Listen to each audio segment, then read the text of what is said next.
तो चलिए बुलेटिन की शुरुआत करेंगे देश के सबसे बड़े इंटरव्यू के साथ। चुनावी महासमर के बीच प्रधानमंत्री मोदी ने न्यूज 18 नेटवर्क को स्पेशल इंटरव्यू दिया है। चुनाव के दौरान किसी नेशनल न्यूज चैनल के साथ यह प्रधानमंत्री मोदी का पहला इंटरव्यू है। Group editor in chief Rahul Joshi, news 18 लोकमत के एंकर विलास बड़े और न्यूज 18 कन्नड़ के एडिटर बीके हरिप्रसाद के साथ इंटरव्यू में प्रधानमंत्री मोदी ने कांग्रेस और विपक्ष पर करारा हमला किया है। इस स्पेशल इंटरव्यू में प्रधानमंत्री ने कहा कि विपक्ष अपनी संभावित हार को लेकर निराश है, इसलिए ईडी, सीबीआई और ईवीएम के बहाने बना रहा है।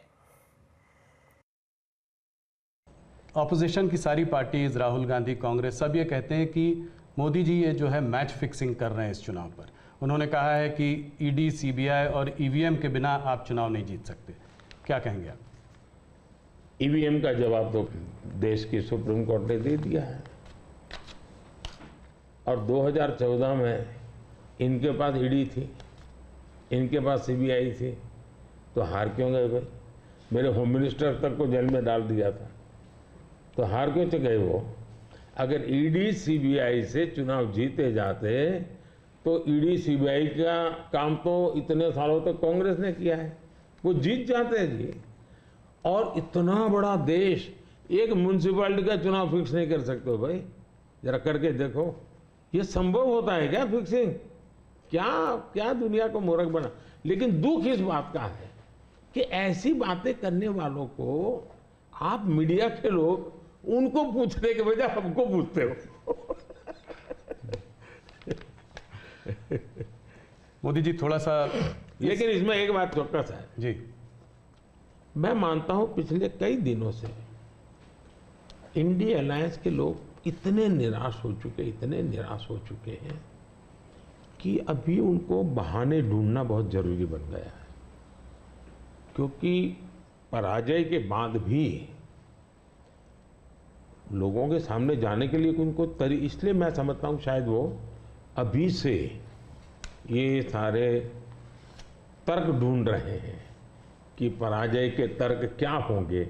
शायद उसी की उनकी इंटरनल एक्सरसाइज है ये कि आज उत्तर प्रदेश की और देश का हाल ऐसा है कि बड़े बड़े नेता लोकसभा के मैदान से भाग रहे हैं, राज्यसभा का रास्ता खोज रहे हैं, और हुआ वैसा ही है। बड़े लोग चुनाव लड़ने के लिए तैयार नहीं है जी, लेकिन हम एक जिम्मेवारी के साथ काम चल रहे हैं, सबको साथ लेकर के चल रहे हैं, और मुझे पक्का विश्वास है कि अब शायद कुछ बचेगा नहीं उनका, कुछ नहीं बचेगा। 2014 से बेहतर परफॉर्मेंस होगी, उनका कुछ बचेगा ही नहीं जी। एक सवाल और, आप इसका पार्ट जवाब दे चुके हैं इसलिए मैं उसको संक्षेप में पूछूंगा। ऑपोजिशन कांग्रेस सब आपके पीछे कहता है कि सरकार जो है ईडी, सीबीआई, इंटेलिजेंस एजेंसीज का इस्तेमाल कर रही है। आपने कहा है कि ईडी इंडिपेंडेंट है। सिर्फ एक सवाल यह है कि ऐसा देखा गया है कि 25 नेता का एक एनालिसिस एक न्यूज़पेपर ने की थी कि 25 नेता जब अपोजिशन पार्टी से बीजेपी की तरफ आ गए तो उसमें से 23 लोगों के ऊपर से जो है इस तरह के केसेस को या तो ठंडे बस्ते में डाल दिया गया या ड्रॉप कर दिया गया। इस बारे में पहली बात है, एक भी केस ड्रॉप नहीं किया गया है। जो अदालत कहेगी वही होगा, हम कोई निर्णय नहीं लेंगे, स्वतंत्र है। दूसरी बात है, पॉलिटिकल लीडरशिप के केस कितने हैं भाई? ओनली 3%।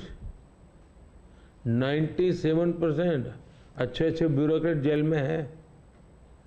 आखिर के संस्था का जन्म क्यों हुआ है भाई? अगर इन संस्थाओं का जन्म इसी काम के लिए हो तो काम नहीं करेगी क्या? और अदालत इतनी बड़ी है जी, किसी को जमानत नहीं दे रही है अदालत, तो अदालत देखती होगी ना भाई। और भ्रष्टाचार के मामले में हम कम से कम उसको लाइट न ले जी। सचमुच में देश में चर्चा होनी चाहिए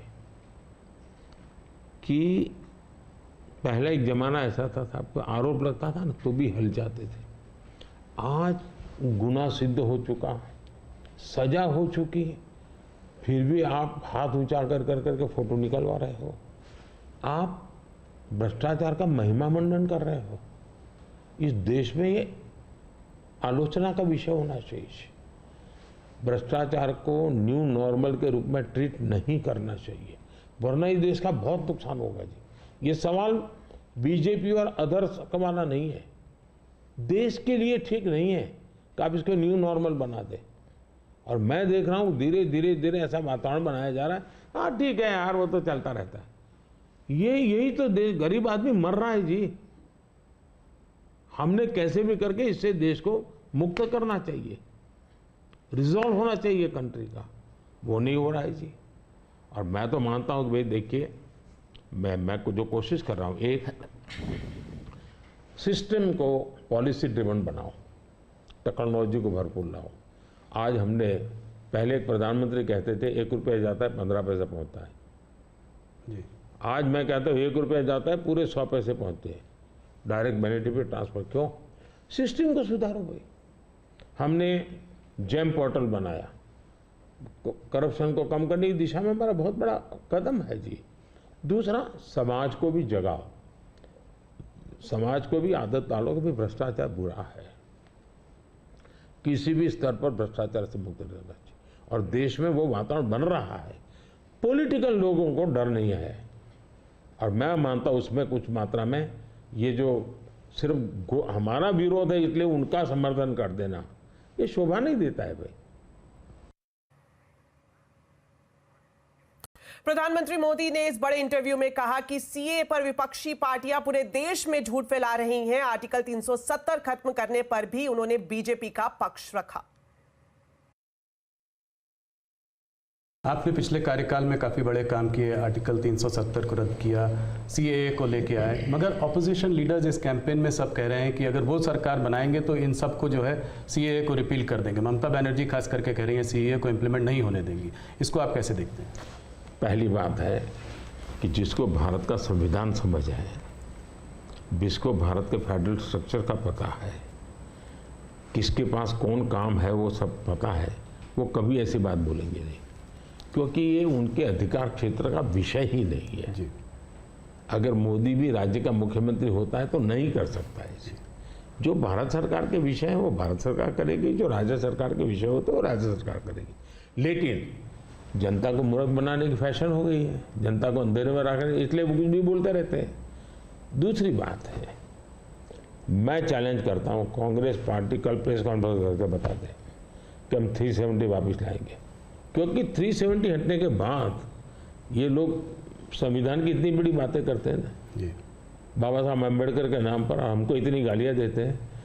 हिंदुस्तान में बाबा साहब अम्बेडकर का संविधान पूरे देश में लागू नहीं हुआ था। जम्मू कश्मीर में 70 साल तक भारत का संविधान नहीं लगा है। ये हमने आकर के भारत के संविधान, और वहाँ दलितों को पहली बार आरक्षण मिल रहा है जी। वाल्मीकि समाज वहाँ रहता है, वहाँ पहली बार आरक्षण मिल रहा है।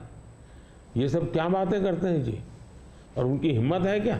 वो प्रेस कॉन्फ्रेंस करके बोले कि हम 370 फिर से वापस लाएंगे। हिम्मत है तो कोई भी दल हिम्मत है तो आ जाए मैदान में। बिहार में बीजेपी और जेडीयू मिलकर चुनाव लड़ रही है। ऐसे में पीएम ने उम्मीद जताई है कि बिहार में एनडीए सभी 40 सीटें जीतेगा। उन्होंने कहा कि विपक्ष के हाथ कुछ नहीं लगेगा। मोदी जी, थोड़ी सी बात उत्तर प्रदेश की करते हैं। सबसे बड़ा प्रदेश है, 80 सीटें वहां से आ रही हैं। क्या इस बार आप लोग 2014 का रिकॉर्ड तोड़ पाएंगे? 71 सीट लाई थी बीजेपी, 73 एनडीए। इस बार अगर देखें तो अखिलेश और राहुल साथ में चुनाव लड़ रहे हैं और दमखम के साथ जो है पूरे परिवार को उन्होंने वहां से उतारा है। खुद कन्नौज से लड़ रहे हैं अखिलेश जी, डिम्पल मैनपुरी से लड़ रही हैं, फिरोजाबाद, आजमगढ़, तमाम जगह से उनके परिवार के लोग लड़ रहे हैं। हो सकता है कि कहते हैं कि गांधी लोग भी शायद वापस अमेठी और रायबरेली से लड़े। तो उसमें आप इस चुनाव को कैसे देखते हैं?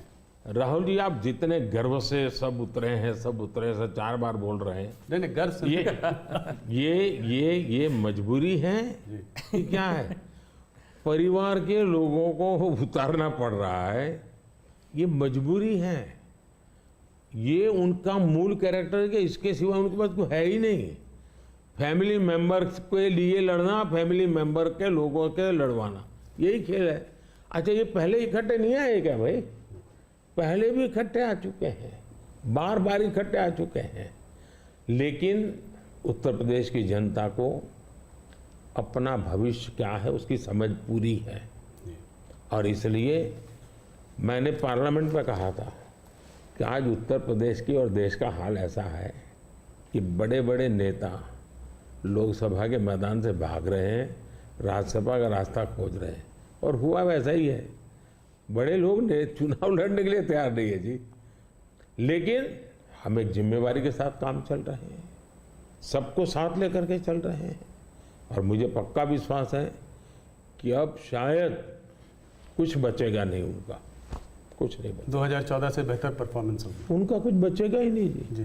बिहार में आपने फिर नीतीश जी के संग वापस जो है आपका गठबंधन उनके साथ है, उस गठबंधन के साथ लड़ रहे हैं, कैसे देखते हैं? पिछली बार 39 सीटें थी आपकी 40 में, क्या इसको रिपीट कर पाएंगे? पहले एक तो हम चुनाव असेंबली का 60 लड़े थे जी, बाद में वो कहीं गए फिर वापस आए, तो हम जो जनता का मैंडेट है उसके अनुसार साथ में है जी, जहाँ तक जन समर्थन का सवाल, कल मैं बिहार में ही था जी, जो जन समर्थन मैं देख रहा हूँ जी, अनप्रेसिडेंटेड, इतनी गर्मी में कोई पैंडल नहीं, कुछ नहीं जी, और लाखों लोग जिस प्रकार से इस बात से जुड़े हुए हैं, मैं साफ देख रहा हूँ जी कि बिहार में पहले हम एक आध सीट शायद हार जाते थे, शायद इस बार एक भी नहीं हारेंगे। 40 में 40, एक भी नहीं हारेंगे। बहुत बड़ा बयान है। तो आज रात 9 बजे आप ये mega super exclusive interview CNBC आवाज समेत न्यूज 18 नेटवर्क के सभी चैनलों पर देख सकते हैं, तो जरूर जुड़िए और देखना ना भूलिए देश का सबसे बड़ा इंटरव्यू।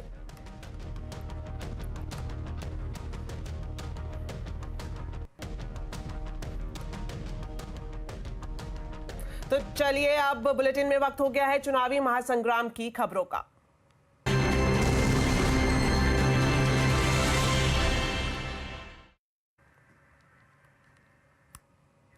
लोकसभा चुनाव के 5वें चरण के लिए नामांकन का दौर शुरू हो गया है। आज बीजेपी उम्मीदवार और रक्षा मंत्री राजनाथ सिंह ने लखनऊ लोकसभा सीट से नामांकन दाखिल किया है। राजनाथ सिंह को लगातार तीसरी बार लखनऊ से उम्मीदवार बनाया गया है। नामांकन से पहले उन्होंने भगवान शिव का जलाभिषेक किया और फिर हनुमान जी से आशीर्वाद लेकर रोड शो भी किया। इस दौरान राजनाथ सिंह के साथ यूपी के मुख्यमंत्री योगी आदित्यनाथ और उत्तराखंड के मुख्यमंत्री पुष्कर धामी भी मौजूद रहे। लखनऊ से समाजवादी पार्टी ने रविदास मेहरोत्रा को टिकट दिया है।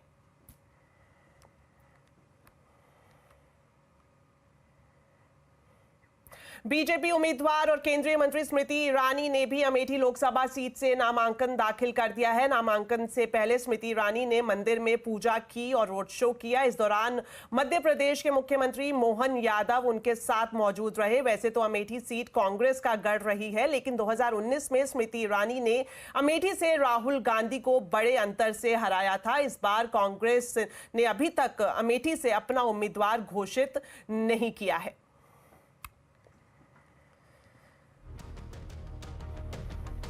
उत्तर प्रदेश के चुनावी मैदान में किसका दांव है भारी और राहुल अखिलेश की क्या है मुश्किल? आज चुनाव अड्डा में इसी पर करेंगे बड़ी चर्चा शाम 7:57 पर।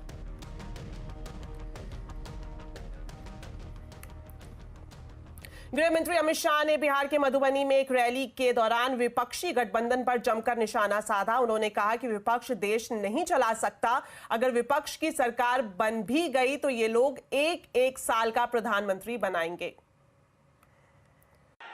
मुझे बताओ, ये लालू यादव जी को देश का प्रधानमंत्री बना सकते हैं क्या?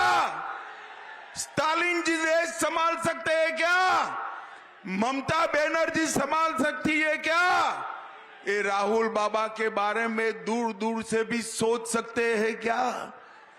झंझारपुर वालों, अगर भगवान न करे इनमें से इंडिया अलायंस की सरकार आई तो इन्होंने कहा था एक साल हम प्रधानमंत्री पद बांट लेंगे। एक साल शरद पवार जी बनेंगे, एक साल लालू जी बनेंगे, एक साल ममता जी बनेगी, एक साल स्टालिन बनेंगे और कुछ बचा खुचा होगा तो राहुल बाबा बनेंगे।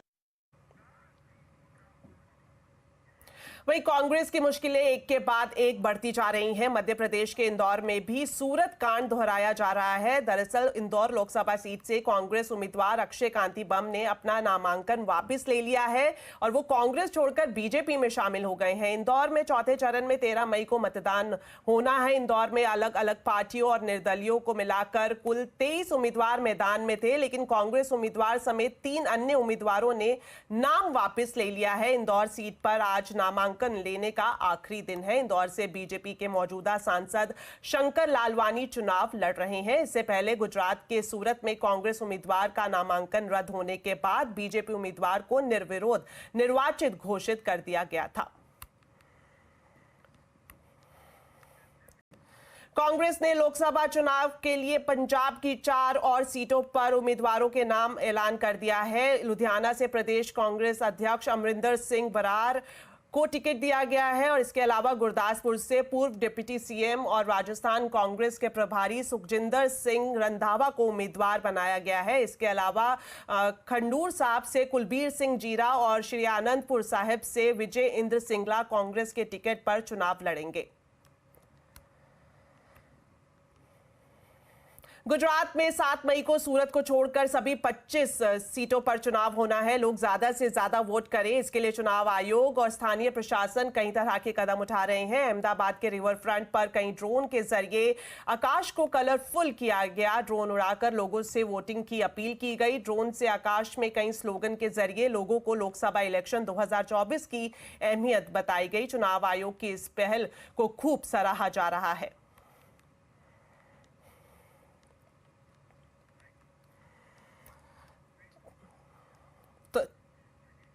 तो चलिए फिलहाल वक्त हो गया एक छोटे से ब्रेक का, लेकिन खबरें अभी और भी हैं। आप देखते रहिए आवाज समाचार।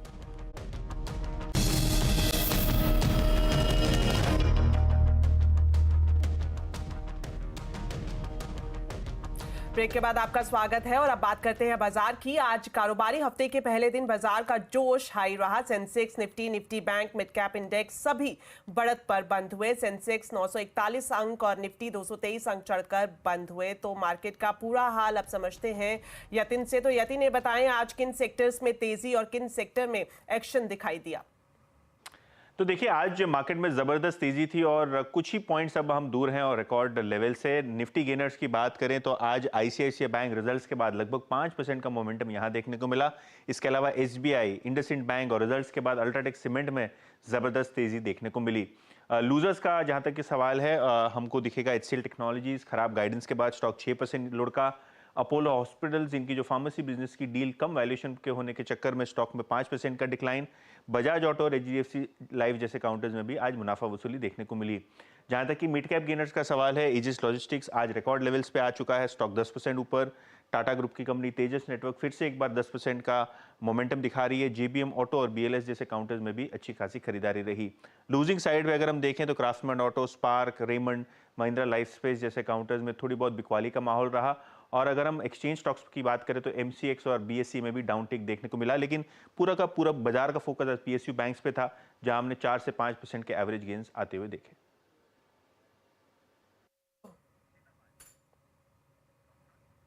तो चलिए फिलहाल बुलेटिन में इतना ही। आप खबरों पर अपडेट रहें, सीएनबीसी आवाज से जुड़े रहें हमारे सोशल मीडिया हैंडल्स के जरिए। नमस्कार।